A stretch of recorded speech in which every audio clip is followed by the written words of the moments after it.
In today's video, I'm going to teach you how to configure field configurations in Jira. This process will guide you through customizing your Jira environment to better fit the needs of your team, and it's a crucial step in optimizing your workflow.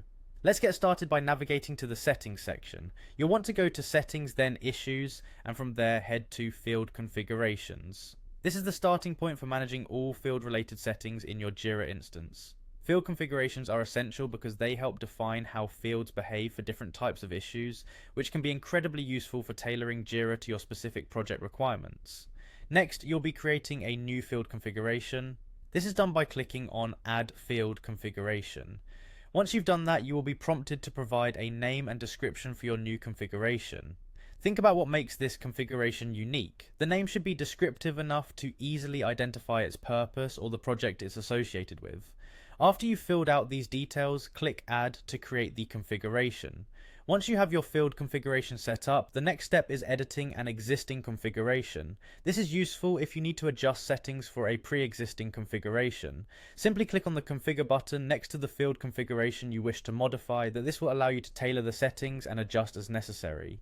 Within a field configuration, several elements can be adjusted. First, consider the visibility of fields. Here you'll decide which fields should be visible when viewing an issue. This can streamline what users see and help them focus on the most relevant information. Alongside visibility, there's editability. You need to decide which fields can be edited by users. This ensures that only the necessary fields are open for editing, helping maintain the integrity of the project data while preventing accidental changes to crucial information. Another important aspect is setting the required status of fields. You have the option to define whether a field is mandatory or optional. It's important to think about which fields are essential for your project's workflow and ensure they are set as mandatory. This enforces data quality and consistency across your team's work. Then there are renderers. This determines how field values are displayed. For example, text fields can be displayed in different formats depending on their usage, which can enhance readability and utility. Lastly, you can associate fields with specific screens, like the View Issue screen.